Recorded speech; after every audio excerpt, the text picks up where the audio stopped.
این اولین ولاگ از سفر ما به اروپا است. توی این ویدیو از بریزبن راه میافتیم و به لندن میرسیم. اما این پایان ماجرا نیست. قرار همراه شما کلی از شهرهای اروپا رو بگردیم و جاهای دیدنیشون رو ببینیم. پس حتما کانال رو ساب کن که ویدیوهای آینده رو از دست ندی. ما بعد از گذراندن 48 ساعت پر از استرس بالاخره به قطر رسیدیم. دوست دارم تو این ویدیو با من همراه بشید تا ببینید که چطوری طوفان اومد بریزبن و ما تونستیم یه جورایی از اون شرایط فرار بکنیم و خودمون رو به قطر برسونیم. همراه من باشید.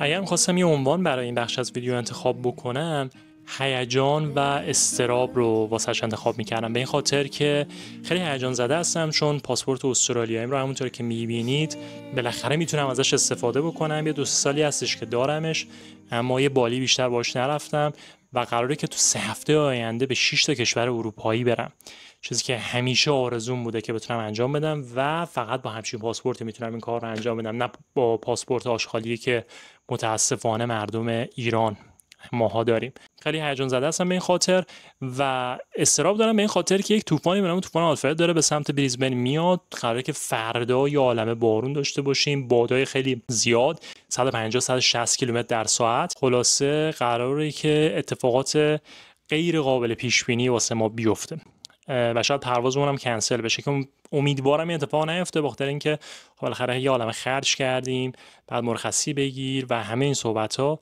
و تمام برنامه‌مون به هم میریزه دیگه. مردم اینجا هم خیلی جالبه، پنیک میکنن تو این موقعیت‌ها، مثل دوران کرونا که همه میریختن فقط دستمال توالت و آب و غذا می‌خریدن، الان هم این کار رو انجام دادن و جالب واسه من که واسه یک اتفاقی قرار 2-3 روز یا حالا دیگه ماکسیمم یه هفته جریان داشته باشه، مردم یه جوری ریختن فروشگاه‌ها رو تسخیر کردن و خالی کردن که انگار قراره مثلا زامبیا حمله بکنن. امیدوارم که لذت ببرید از این ولاگ، از این سری ولاگ‌هایی که قراره توی اروپا بسازم. بعد از فکر می‌کنم 5 سال من بالاخره رفتم جین خریدم واسه خودم توی استرالیا، چون اینجا همیشه از شلوارک استفاده می‌کنم هر جا که میرم. واقعا شلوار بلند به کار آدم نمیاد، شاید یه ماه در سال به کارتون بیاد. اونم 2-3 تا جین قدیمی داشتم که ازشون استفاده میکردم چون اصلا استفاده نمیکنم ازشون در واقع. ولی واسه اروپا خب سرتر الان، واسه همین این جین مشکی رنگو خریدم.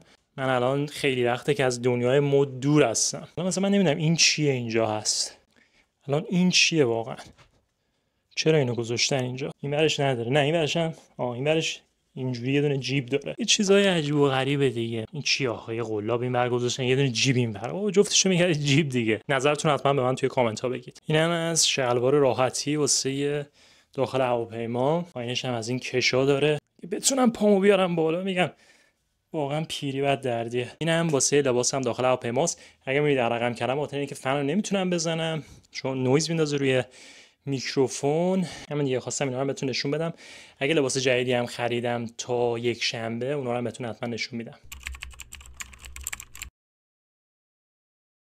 فکر میکنم 10-12 ساعتیه که برق نداریم و تا 2 ساعت پیشم اینترنت هم حتی نداشتیم.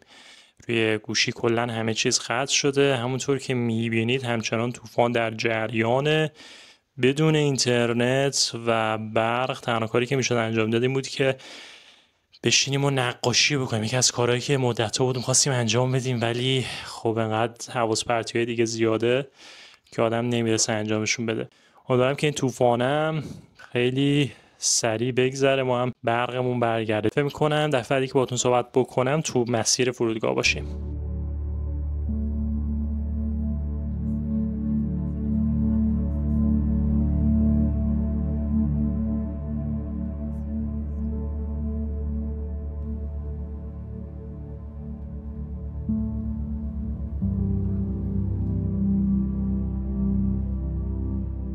خب ما بالاخره از سکیوریتی هم رد شدیم و رسیدیم به داخل خود فرودگاه، اینجایی که فروشگاه دیوتی فری و اینجور چیزا هستش که الکل میفروشن و شکلات اوتکلون و خیلی چیزای دیگه که قیمتش هم به نسبت از بقیه جاها میتونه بهتر باشه، اما فکر نمی‌کنم اونقدری که خودشون دوست دارن بگن بهتره. یه چیزی که جالب به نظر اومد اینه که فرودگاه بریزبن واقعا فرودگاه کوچیکیه. فکر می‌کنم در مقایسه با دوحه، دبی و اینجور جاها که میرید پر از گیت‌های مختلفه. حتی اینجا هم گیت‌های خیلی زیادی داره، ولی فروشگاه‌ها و رستوران‌ها و اینای خیلی کمتری داره. حالا داریم میریم به سمت اینکه ببینیم یه جای پیدا میشه که بشینیم یکم غذا بخوریم یا نوشیدنی بخوریم تا 2 ساعت آینده رو یه جوری بگذرونیم.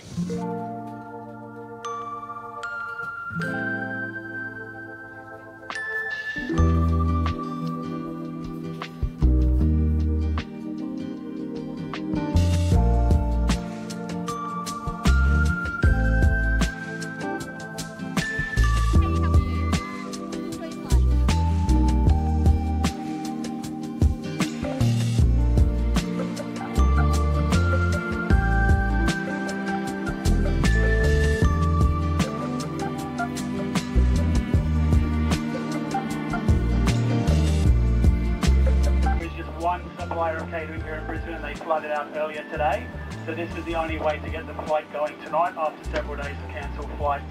We do appreciate that everyone on board probably has connections and concerns. We do have our team in Doha, a network disruption team looking at... بعد از گذراندن 48 ساعت پر از استرس بالاخره به قطر رسیدیم. پروازم خیلی طولانی شد چون از ملبورن رفت در واقع 2 ساعت اونجا ایستادیم، صبر کردیم تا بتونن غذاها رو بیارن داخل هواپیما، اما هر جوری که بود رسیدیم دیگه. وقتی میگم فرودگاه بریزبن یه ذره شبیه فرودگاه خودمون تو ایران میمونه، واسه اینه که با همچین فرودگاه مقایسهش میکنن. همه چی توش هست که مثل شهر میمونه. اسباب بازی، اصلا بزرگیش، حالا تو بریزبن هم خیلی چیزای متنوعی وجود داره، اما واقعا مثل شهر میمونه. شما از این سرش تا اون سرش بخواید برید فکر کنم نیم ساعت طول میکشه. بعد پر از لانج‌های مختلف، پر از فروشگاه‌های مختلف و پر از آدم. تو بریزبن انقدر آدم نمی‌بینید. اینجا تو همین فروشگاه 3-4 نفر با لباس و کت شلوار و کراوات و اینا وایسادن منتظر مشتری هستن.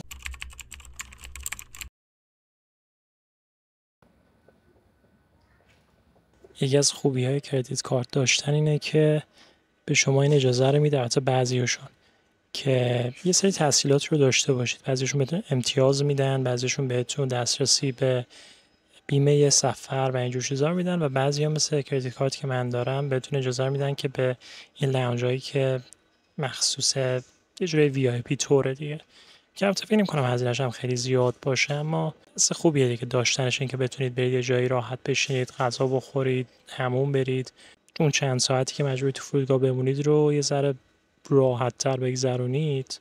خودش چیز خیلی خوبیه به نظرم.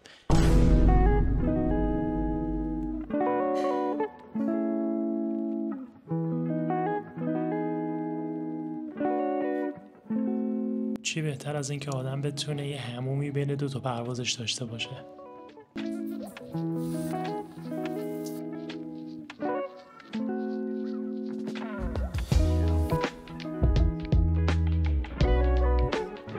خب حموم رو که رفتیم، ناهار هم خوردیم، صبحونه هم خوردیم توی این لاونج. همین که این آپشن هم داشتیم که بشینیم فرودگاه و ریلکس بکنیم، حموم بریم و خلاصه راحت باشیم، چند ساعتی رو دراز بکشیم و اینا. خودش خیلی کمک میکنه دیگه برای از یه پرواز 16 ساعته. الان هم داریم میریم به سمت گیتمون که سوار پرواز بعدیمون بشیم.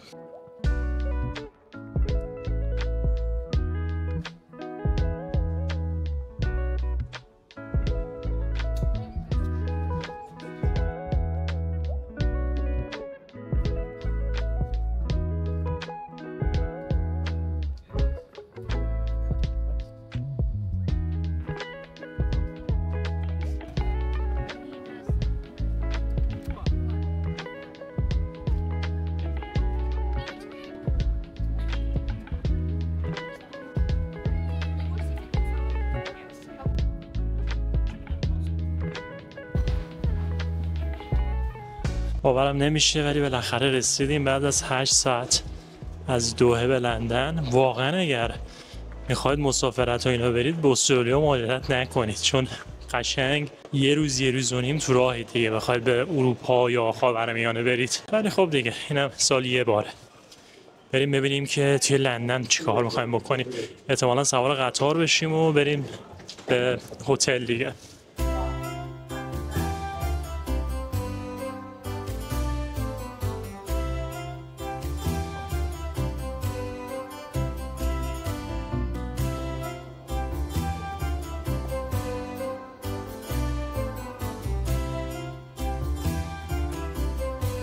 ما سوار قطار شدیم و فکر می‌کنم یه ساعتی تو راه هستیم، ساعت 10 اینا میرسیم به هتل خودمون.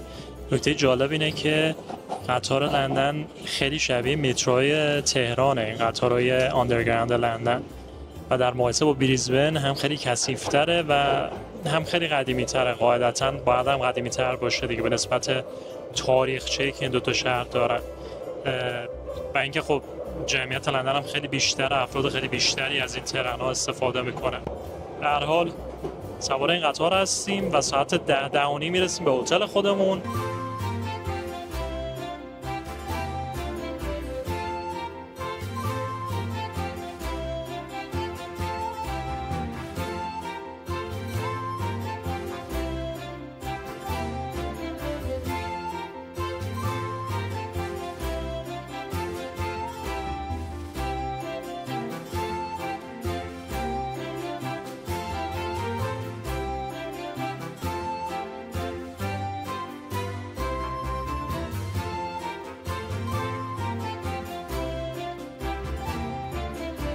ما وارد هتل خودمون شدیم و قراره که یک شب رو توی این هتل بگذرونیم. اگر پرواز قبلیمون از دوحه به لندن تأخیر نمیخورد، ساعت 1:02 بعد از ظهر به لندن میرسیدیم و قرار بود یه سری کارا رو انجام بدیم، اما مجبوریم که متاسفانه همینجا بمونیم امشب رو و خب کار خیلی خاصی هم نمیتونیم انجام بدیم. دو سه تا نکته هم در مورد خود لندن میخوام بگم و فرقش با بریزبن که به چشم من اومد. اگر دوست دارید که به بریزبن مهاجرت بکنید، به نظرم دونستن این نکات میتونه جالب باشه. اول از همه این که به نظر من بریزبن شهر خیلی تمیزتریه به نسبت لندن بخشیش که من توی مترو و توی خود شهر که داشتیم راه میرفتیم دیدم خیلی نمیگم کثیفه، ولی به نسبت بریزبن خب تمیز نیستیه. بعد هوای سرد واقعا نمیگم آدم افسرده میکنه، اما اصلا یه اتمسفر دیگه ای داره شهر به نسبت بریزبن هوا همیشه گرم، مردم به نظر من خیلی گرم ترن. بعد یه جوریه که آدم میخواد بره بیرون دوستاشو ببینه، یه کاری انجام بده، ولی هوای سرد آدم رو میبره تو خودشه زد. اما خب نکته خیلی مهمی هم که لندن داره اینه که چون شهر بزرگی دیگه، یکی از بزرگترین شهرهای دنیاست، خیلی تنوع نژادی توش زیاده. البته میتونم بگم هندی‌ها رو بیشتر میبینم. فکر میکنم اگه از تهران مستقیما میمدم لندن، آنچنان فکر نمیکردم که لندن خیلی شلوغ و خیلی میتونه کثیف باشه به نسبت بریزبن. ولی چون تو بریزبن بودم، تو اون هوا بودم، تو اون آرومی و خلوتی بریزبن بودم که 10 شب دوشنبه اگر برید سوار قطار بشید احتمالاً هیچ کس رو نمیبینید تو بریزبن، ولی اینجا پر از آدم. ولی فکر میکنم که اگر دوست دارید واسه خانواده مهاجرت بکنید، بریزبن جای خیلی خوبی میتونه باشه واسهتون. فکر میکنم حرفی دیگه نمیمونه تا ویدیو بعدی. خداحافظ. ماجراجویی ما توی 5 پایتخت اروپایی ادامه داره. از املت ایرانی تا صدف بلژیکی رو میخوریم و از موزه هری پاتر تا سواحل نروژ رو با هم میبینیم. پس اگه دوست داری این تجربه های خاص رو از دست ندی، حتما کانال رو سابسکرایب کن و منتظر ویدیوهای بعدی باش.